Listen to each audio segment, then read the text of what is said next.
আয়ুষ্মানের সামনে খুলে গেল কাজুরির মুখোশ। উচিত শিক্ষা পেল কাজুরি। এমনটাই দেখবে, তাই বিস্তারিত জানতে আমাদের সাথে থেকো।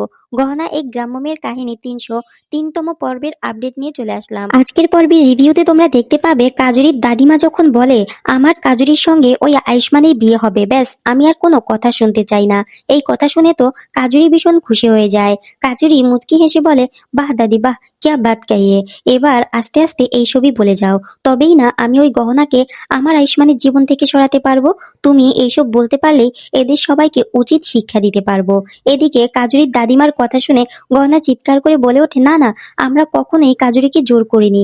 যা হয়েছে কাজুরির ইচ্ছেতেই হয়েছে, এটা কিছুতেই হতে পারে না। পিসিমা তুমি কিছু বলো। না না, এটা কিছুতেই হতে পারে না। পিসিমা বলে, এই কাজুরি, মিথ্যে কেন বলছিস? সবটা মিথ্যে। তুই কি ভেবেছিস তোর গর্ভের সন্তানকে আমরা আমরা স্বীকৃতি দিব? কিছুতেই না। ওটা গহনা আশা করতে পারে, কিন্তু আমি নয়। আর তখনই পিসিমার কথা শুনে গহনা কাজুরি তো প্রচন্ড রেগে যায়। কাজুরি প্রচন্ড রেগে গিয়ে মনে মনে বলে, তোমাদের এমন কথা না একদম ছুটিয়ে দিব। একবার শুধু একবার শুধু ওই আয়ুষ্মান বেঁচে উঠুক, একবার শুধু সুস্থ হয়ে যাক, ওকে আমার করে পেয়ে নিই, তারপর তোমাদের সকলকে উচিত শিক্ষা যদি না দিয়েছি, আমার নামও কাজুরি নয়। এদিকে তখন দাদিমা বলে ওঠে, না, আমার কাজুরির সঙ্গে আয়ুষ্মানের বিয়ে হবে। যদি তা না হয় তবে কিন্তু আমি পুলিশকে খবর দিব, কোর্টে পর্যন্ত টেনে নিয়ে যাব। এই কথা শুনে পিসিমা বলে, আরে যাও যাও, যা ইচ্ছে করো আম্মা, তাতে আমার কিচ্ছু যায় আসে না, বুঝতে পেরেছো তো? তোমার ওই মেয়েকে, তোমার ওই নাতনিকে আমরা কখনই আমাদের বাড়ির বউ করব না। আর এমন একটা মিথ্যেবাদীকে তো নাই। পুলিশ তুমি খবর দিবে কি? পুলিশ তো আমি খবর দিয়েছি। ওই তো পুলিশ চলে এসেছে। পুলিশ আসলেই পিসিমা বলে ওঠে, এই নিন, এদেরকে অ্যারেস্ট করুন। এরা আমার আমার আয়ুষ্মানকে গুলি করেছে। গহনাও বলে, হ্যাঁ হ্যাঁ অফিসার, ওরা আমার ডাক্তারবাবুকে গুলি করেছে। এদের সকলকে অ্যারেস্ট করুন। এরা অন্যায়ভাবে আমাকে মিথ্যেবাদী বলছে। আমি কিচ্ছু করিনি। এদিকে দাদিমা বলে, না না, আমরা কিছু করিনি, যা করেছে ওরা করেছে। আমাদের নাতনিকে অস্বীকার করছে, গর্ভবতী করে এখন মানতে চাইছে না। আর তখনই গহনা বলে, না না, এই সমস্ত কিছু মিথ্যে অফিসার, ওরা সব মিথ্যে কথা বলছে। আমি এক্ষুনি ডক্টরকে ডেকে নিয়ে আসছি। ডক্টর সবটা জানে। এরপর গহনা ডক্টরকে নিয়ে আসে। ডক্টরকে এনে বলে, ডক্টর সাহেবা, আপনি তো জানেন যে আমরা স্বামী স্ত্রী, আর যা হয়েছে কাজুরির ইচ্ছেতেই হয়েছে। কাজুরি কাজুরিকে আমরা টাকা দিয়েছি। আপনার সামনেই তো সব কথা হয়েছে, আপনি অফিসারকে বলুন। আর তখনই ডক্টর কাজুরির দিকে তাকায়। অফিসার বলে, কি ব্যাপার, সত্যিটা বলুন, কি ঘটেছিল সেদিন? ডক্টর তখন বলে, দেখুন অফিসার, আমি তো কিচ্ছুই জানি না।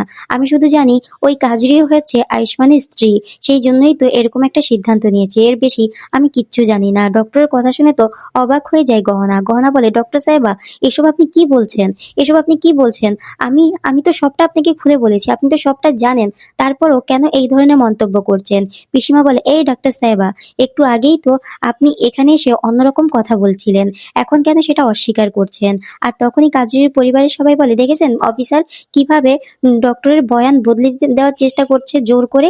আর তখনই ডক্টর পুলিশ বলে, দেখুন, এভাবে জোর করে ডক্টরের বয়ান বদলে দিতে পারেন না। ডক্টর আপনি যান। এরপর সবাইকে অ্যারেস্টের হুমকি দেয় পুলিশ।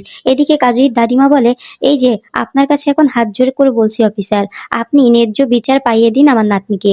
আমার নাতনিকে প্রেগনেন্ট করে এখন মেনতে পারছে না। এদের সবাইকে এদের সবাইকে লকআপে নিয়ে যান। অফিসার কাজুরির দাদিমার কথা শুনে বলে, অবশ্যই এদেরকে জেল হওয়া উচিত, এদের ফাঁসি হওয়া উচিত, এদেরকে আমি উচিত শিক্ষা দিব। এই বলে সবাইকে অ্যারেস্ট করে নিয়ে আসতে লাগে। আর তখনই গহনা বলে, না না অফিসার, প্লিজ আমাদেরকে ছেড়ে দিন, আমরা এরকম কিচ্ছু করিনি, ওরা সবাই মিথ্যে কথা বলছে। কিন্তু অফিসার কোনো কথা না শুনে সবাইকে নিয়ে আসে থানায়। থানায় নিয়ে এসে বারবার করে পুলিশকে রিকোয়েস্ট করে গহনা, কিন্তু গহনার কোনো কথাই শুনতে রাজি নয় অফিসার। অফিসার বলে, আপনারা যে কাজ করেছেন না, আপনাদেরকে কঠিন শাস্তি দেওয়া উচিত, বুঝতে পেরেছেন তো? কোনো কিছুই তো প্রমাণ করতে পারেননি, এখন এসেছেন মিথ্যে কথা বলতে। এই সবগুলোকে লকআপে ঢোকাও। এরপর সবাইকে লকআপে ঢুকিয়ে দেয়। এদিকে চিৎকার করে গহনা বলে, না অফিসার না, আপনি আমাকে লকআপে ঢোকান, কিন্তু আমার পরিবারকে ছেড়ে দিন, আমার পরিবারের কোনো দোষ নেই।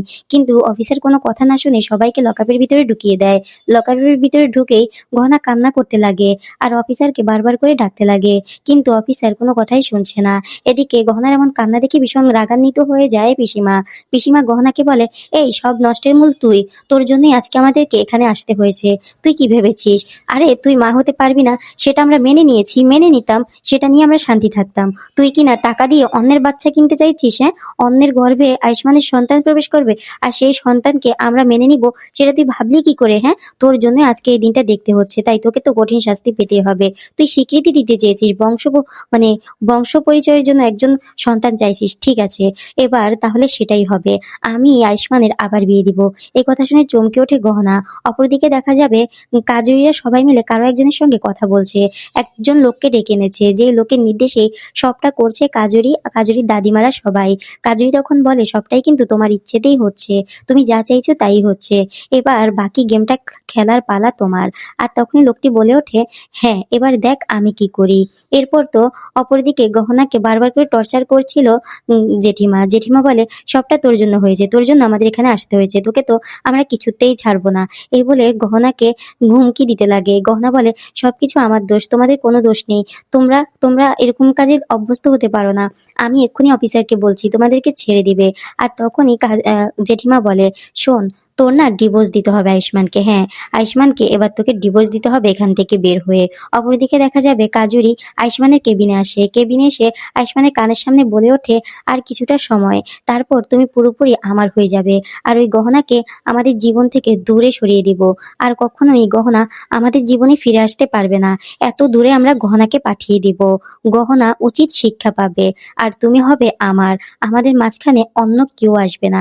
এই বলে হাসতে লাগে। এদিকে কিছুটা চোখ খোলার চেষ্টা করছিল আয়ুষ্মান। সেই পর্যায়ে কাজুরি কথাগুলো বলছিল। কাজুরির কথাগুলো শুনে অবাক হয়ে যায় আয়ুষ্মান। তবে কি আয়ুষ্মান কাজুরির কথাগুলো শুনতে পেয়েছে বন্ধুরা? তোমাদের কাছে কি মনে হয় অবশ্যই কমেন্ট করে জানাবে। ধন্যবাদ।